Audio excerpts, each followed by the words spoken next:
Hi, everyone, and welcome to the Marketing Vanguard podcast. I'm Jenny Rooney with Adweek, and this is where I can talk to innovative and disruptive CMOs and marketing leaders. And today I'm joined by Karina Kogan. Thrilled to have you. Karina, welcome. Thanks so much. Happy to be here. It's great to see you. You are the CMO of the Infinite Reality, and we are going to get to having you explain what Infinite Reality is and what it does, because I think it's obviously such an incredibly interesting company. But I would love for you to start by sharing with our listeners your career journey and what's really led you to this role now. Yeah. Well, I started my career during the first dot-com bubble. So I started my career in the Bay Area in the late 90s and, worked at both very mature publicly traded companies in the video game industry as well as startups that were venture backed, and got to witness what it's like working in a really fast paced tech-enabled industry where, you're shipping product constantly, because in the case of software, you're constantly releasing content, right? Or updates or products or services. Whereas like when you work in consumer products or hardware, right, the product life cycle is very long. So just kind of very early in my career, I got exposed to the thrill that is like software technology and VC backed tech industry. And Did you have a marketing major coming out of college, or were no, you I was a poli sci major, interesting? which I always think actually they're very similar. I actually think politics and marketing are actually quite similar. I wrote my senior thesis on propaganda, which is essentially is like advertising, but in politics. Yeah, and listen, psychology too, right? I mean, anything where you think about human behavior, human interaction, I don't know, they're all related. Yeah, I mean, marketing is the art and science of communication, and everybody should know how to communicate. I studied poli sci and then in at Barnard in New York, and then moved to the Bay Area, and worked there during that dot-com bubble era. And then when the bubble burst, I moved down to Los Angeles, and the first person to hire me in LA at a company called IAC, which is a Barry Diller company, was the guy named John Foley, who later became the founder and CEO of Peloton. So, just kind of funny how eh, relationships and contacts and just in general life comes full circle, and you never want to take any of those things for granted, right? But yes, I worked in similar roles in LA. Just left San Francisco, went down LA, and continued to work in technology. And was at Evite and City Search in those early days, if you remember those businesses when they were quite popular. And yeah, and made my way into media and entertainment because I was in LA, and that's where, most of the job opportunities in Los Angeles. LA was a little further behind San Francisco in terms of like tech, but the convergence of tech and entertainment was definitely bubbling in in Los Angeles. So I ended up moving into media and entertainment, and eventually made my way into cable TV, and was at Turner Broadcasting before and after the AT&T acquisition. I was in a role, I was a senior vice president of digital media and product development. So I oversaw the creation of all of the streaming applications, the TVE apps that were built for TBS and TNT, as well as managing the relationships with all the major platforms. But I sat in marketing, but my job, and it's not dissimilar to what I do now at Infinite Reality and did at Peloton, and then later as the CMO at Aura, which makes the Aura ring. My career throughout, even though I've sat in a marketing role, has always been about revenue generation, P&L management, demand gen, kind of driving business outcomes. But it's interesting because you did go between marketing and media. I mean, they're completely intertwined, but you know what I mean? You've sort of sat on the two sides of that equation. right? So you have great visibility into, the dynamics there of obviously what makes for a great brand, how you drive consumer, awareness, adoption, engagement, but also how you can harness media platforms, and how media platforms play such a pivotal role in that brand success. So, your most recent, just prior to, and how long have you been at the Infinite Reality? I've been in Infinite Reality for about a year. It'll be a year in April. And, yeah, and I it's true. I went from working in media to really building brands, consumer brands, like Peloton, like Aura, Pvolve, which is a Jennifer Aniston company, and Infinite Reality isn't a consumer brand, it's B2B, but the brand building has been sort of the last decade, yeah, from media to brand. Well, let's talk about that transition to B2B because you're right. I mean, all those brands you just named, very consumer facing. I mean, frankly, all in or largely in health and wellness, which is also an interesting little through thread. Then you came over to B2B. I mean, how has that transition been and how did you make that decision? Yeah, well, I people always say like, "Oh, you know so much about health and wellness." I'm like, "Actually, what attracted me to all those companies was actually technology." What I loved about the Peloton business and the reason I went to Peloton from cable, I went from cable to Peloton was because Peloton is a media company that uses technology to transform how people consume content. It happens to be fitness content delivered over a piece of hardware, but it's still like the reason people the reason Peloton was such a successful business and continues to be a successful business, albeit a little different, is because of the stickiness of the software, hardware, content, con you know, combination, right? And the fact that the experience you get, the media experience that you get on a Peloton bike is enhanced by the technology. So tech was what brought me, from like, the transition from cable television to Peloton was actually, like, very seamless. And they're both subscription businesses, right? Yeah, so and the same was when I left Peloton and went to Aura. Again, it was very much about how do you create really sticky experiences that enhance people's lives by using technology, to better enable, that experience. In the case of Aura, it was very much about health and wellness and specifically sleep, right? Like, the reason Aura is such an incredible product is for people who wanna track and better understand their sleep, their combination of content, software, and hardware kind of really deliver on that promise of helping you get better rest, live a better life, feel more refreshed. And then the same was true of the gig at Evolve, although in that instance, a very celebrity-led brand, obviously, when you have Jennifer Aniston as the face of your company, nobody's focused on the tech and the brand, you know? They're more but a very benefits-driven brand versus features-led brand. But so how did I end up in B2B, which was your question?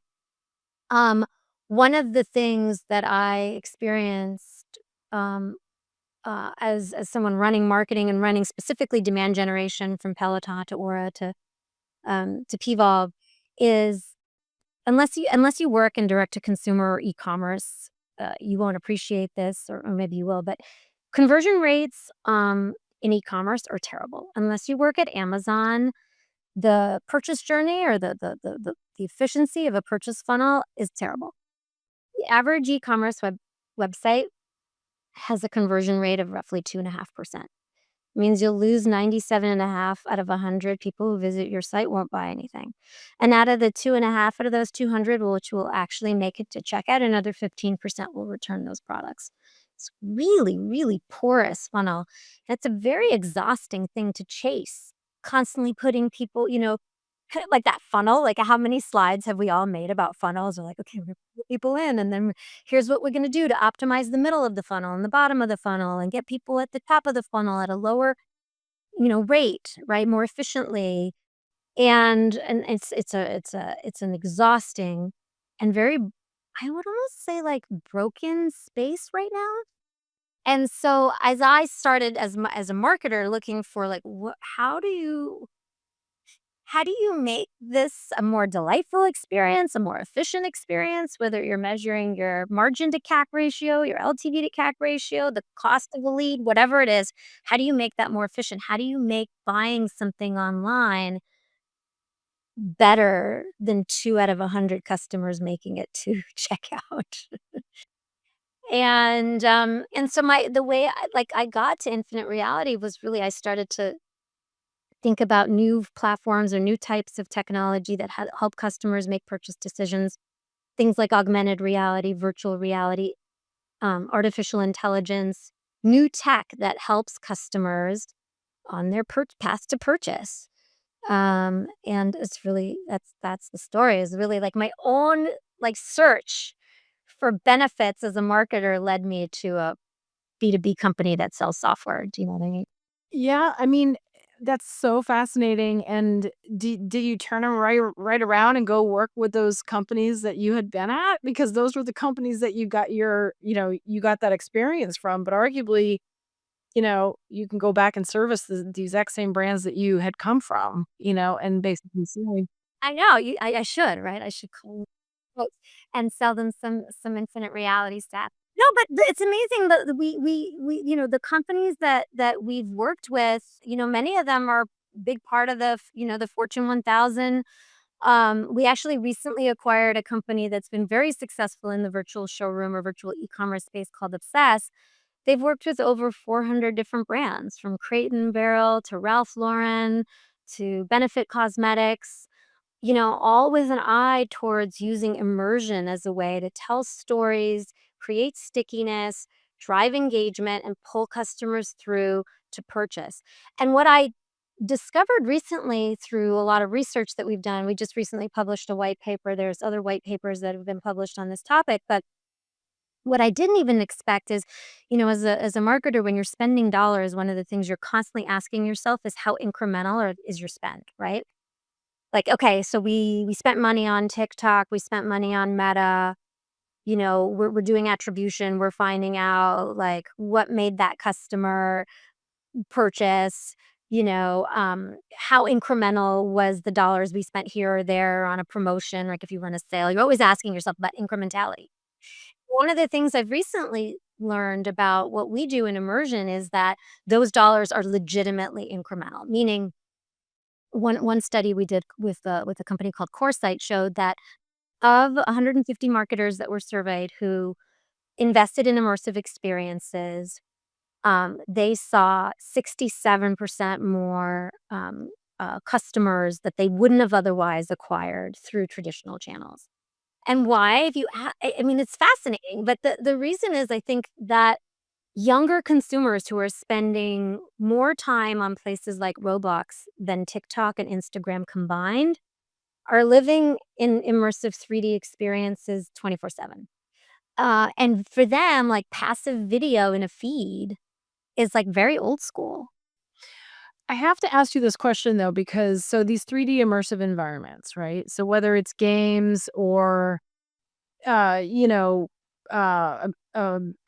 meta headset situation. I know during, for example, during COVID, I played Supernatural. I did Supernatural a lot as my exercise, right? So you create these environments. You know, we've gone through some phases of that. There was I mean, honestly, if you wanna go back, I remember what were the worlds that you'd build in the mid 2000s. You could build your own, Like a Second Life or something like that? Second Life. Yeah, like, Yeah, th there are precedents and there's been evolution and iterations. Kinda how would you characterize the journey of that, and sorta where are we now in okay, that I love that question. journey? I because I fully appreciate, and I love the fact that you worked out in a giant you did Supernatural with a big heads. The analogy I like to use is so a very long time ago, I used to work in like early phases of online video, like even before YouTube was bought by um, by Google.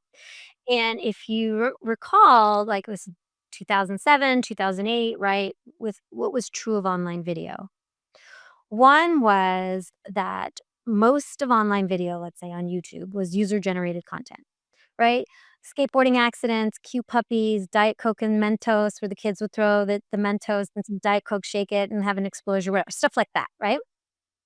And so the quality of the content, the quality of the UGC, like for most like older generations, boomers, Xers, was like kind of weird. We were like, that why would anybody watch that? For millennials and younger Xers, that content was super interesting and super sticky, right? And advertisers were really reluctant to spend dollars there. Marketers were really reluctant to spend dollars. They were like, "Oh, well, UGC, it's not professional. We're going to keep spending our money on television, television, television, television." And what was preventing the scale of online video at the time? A few things. One is there were no creator tools to up level the quality of the content. Two is back then, a lot of the time video would still like stall. It didn't work well on mobile. Sometimes you had to download like a QuickTime player, right? Like right? It wasn't, like, ubiquitous, it wasn't easy, right? It wasn't like you could just click or oh, no, forget about auto playing, right? So the hardware was still not fully optimized for the modality. The software, right, our computing power, the software, the various video players weren't always compatible, and subsequently, the quality of the content wasn't great because it wasn't easy or cheap to make stuff, and there was no easy way to monetize it because advertisers didn't wanna go there. Fast forward to today, and, like, YouTube, I think, delivers more ad inventory than Netflix and Disney Plus probably combined, right? And I'm not sure, don't quote me on that stat, but they're definitely winning, right, the digital advertising game. And, um, and so what I think we're in the same place right now where the hardware's getting better, meaning the compute's getting better, the devices are getting smaller, right? Like, the Ray-Bans are a lot more convenient than the Meta Quest, right?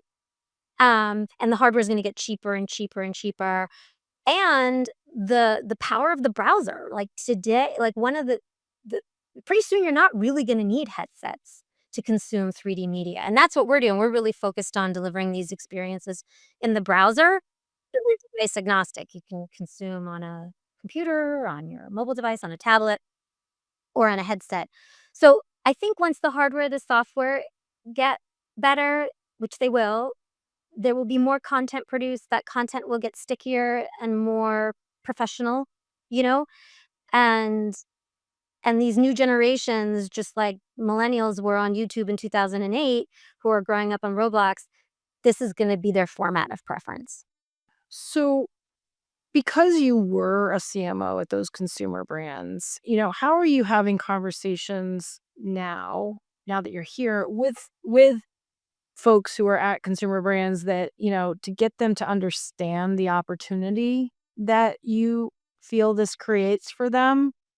Because you can kind of you speak their language, right? I mean, you were there. You were on the consumer brand side. And what are some of the whether real or perceived roadblocks that you think marketers still have in really getting into and investing in selling in immersive environments? Um, well, I am a marketer. I do speak to marketers in their own terms, in terms like I described, like, okay, let's talk about incrementality and how these dollars can go further for you, or how the dollars you're currently spending on some of these other places are just not reaching these net new consumers. You look at some of the news that Walmart recently made about their various investments in virtual experiences, unlimited realms, etc. Like there's a reason why Walmart is making these experiences, I might say, to Target, right? Or whoever, right?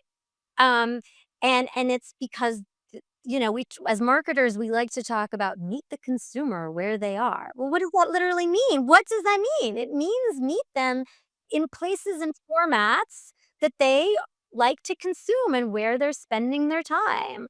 And, so 3D worlds, immersive worlds is not a fringe concept. These right? So I talked to them about incrementality. I also talked to them about the purchase funnel and like, hey, how could we make marketers understand that if you make an experience for a consumer more sticky, like the more time a consumer spends with your content, the more likely, right, they are going to make a purchase decision and right and right the more the consideration time, right?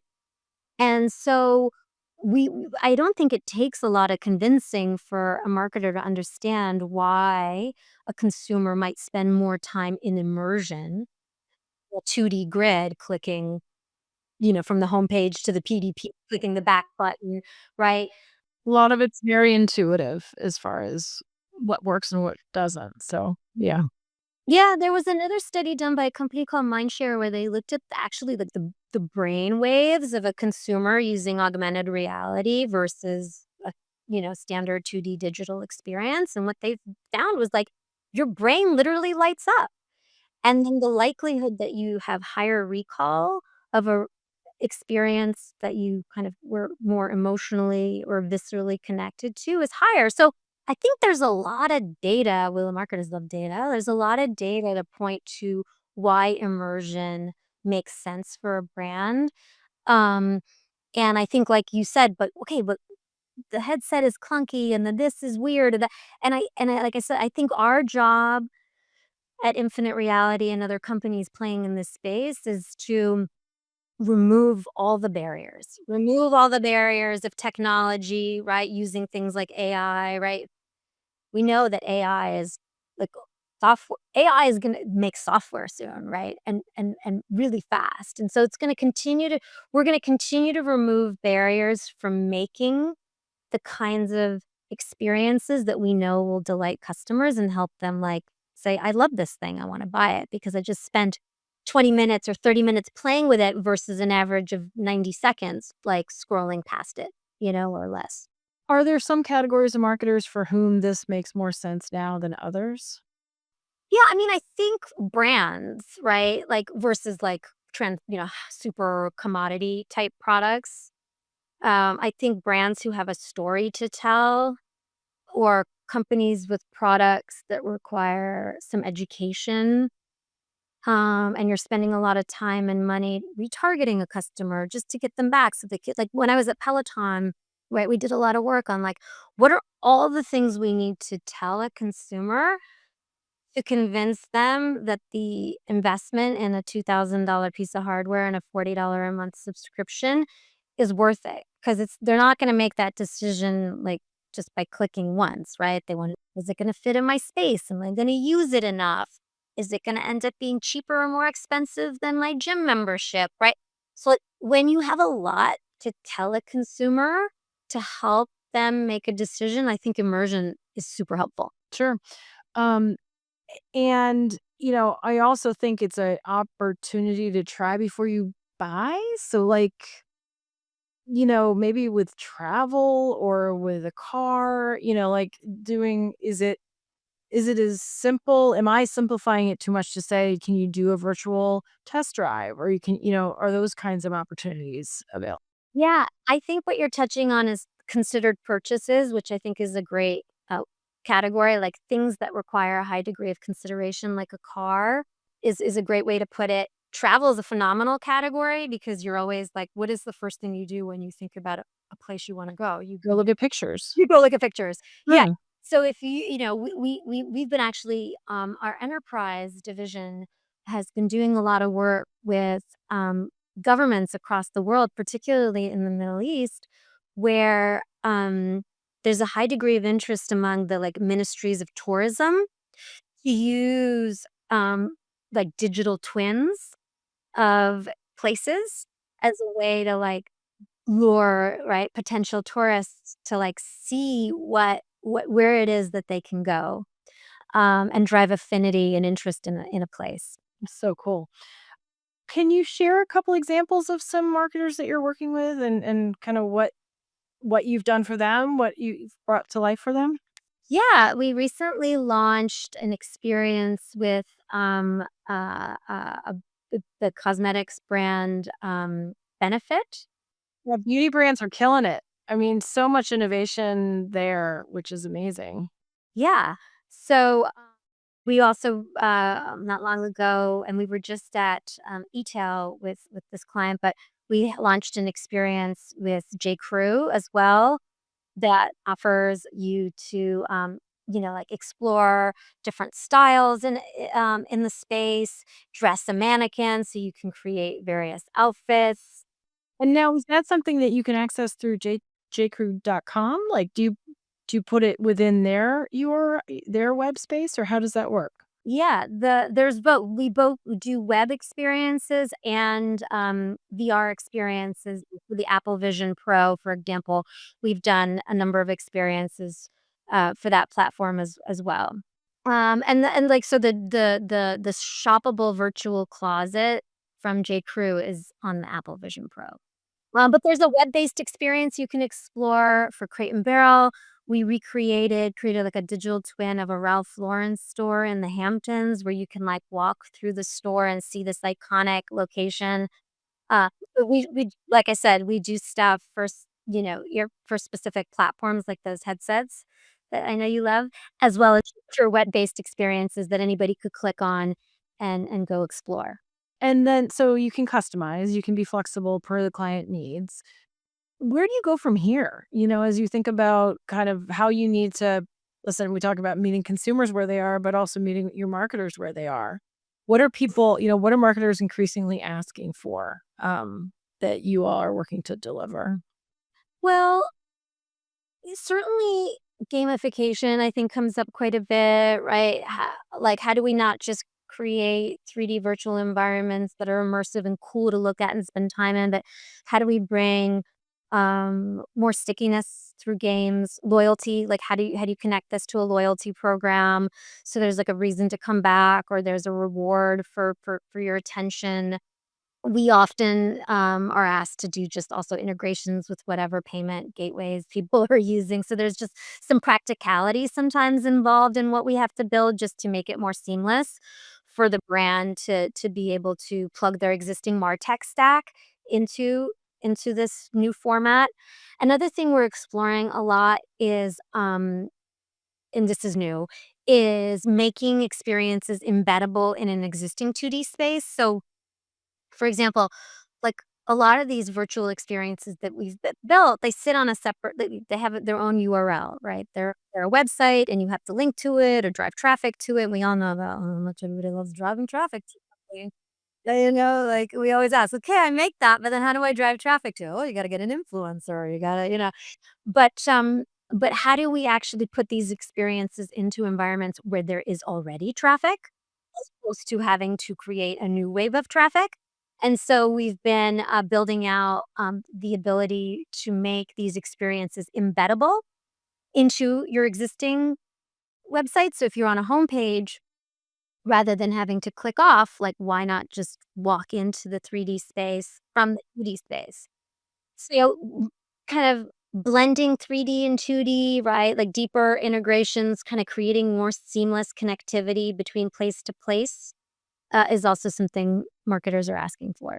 And you're white labeling this, right? Like the Infinite Reality name is not visible to the consumer. They're just going to J. Crew and they see it as a J. Crew.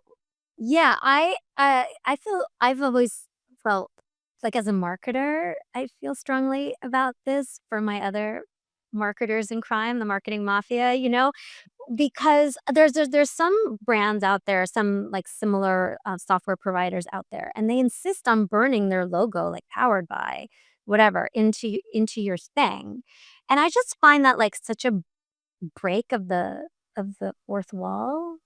You know what I mean? Like, "No, this is your store. This is your store, J.Crew or whoever." We have a product, a self-service product that's designed for SMBs, and then our enterprise solution, which is, like, for the major brands where we go in and we design and build and manage everything for you. And I just feel like it should never feel like someone else is in the room, with the customer. Because then you're, like, introducing, like, "Well, what's this? Who's that?" Distraction, yeah? Yeah, it's a distraction. I love that. I think that's great insight. And again, that's something that I think only you having been on, working with consumer brands would appreciate and push for. Because at the end of the day, it's all about the consumer experience, and they don't want to feel like there's in any way a break in that. If they've chosen to engage with J. Crew, they want to feel like they're in a J. Crew environment. So Totally, and part of the reason the brands often do these things all is also because they want in many cases, they wanna be seen as cool and innovative and forward-thinking and avant-garde and kind of like we're stealing from their innovation if we put our logo on it. how big of a team do you have there? How many folks are working with you on the marketing team, and what kind of budget do you have? And I mean, you don't have to name numbers, of course, Yeah, but yeah. No. generally, how has that translated? So, I think we're really small. We're like 2 dozen Yeah. folks, and Are they traditional marketing roles? Are they yes, yes. developer roles, or what's Yes, I'm a very traditional old school person. I love, like, a good brief and a nice go-to-market deck and a good dashboard. Everything's very traditional. But, actually, when I was at Peloton, we had a phenomenal, what I would call great marketing hygiene, and, like, all of, like, my, like, templates and plays, like, so much of that I brought over from my time there, um, because they worked. But yeah, so the team is, like, from places like traditional agencies or traditional brands or even like digital brands like the VP of marketing on Studio was at Headspace and prior and Starbucks, so everybody yes, I don't, I know we're supposed to like break the mold and go find talent weird places that I still fall into old traps of looking for people who know how to run the place. love it. Um, just a fun question. I typically ask just to get a sense of who you are as a leader and how you sort of play and lead and direct your team.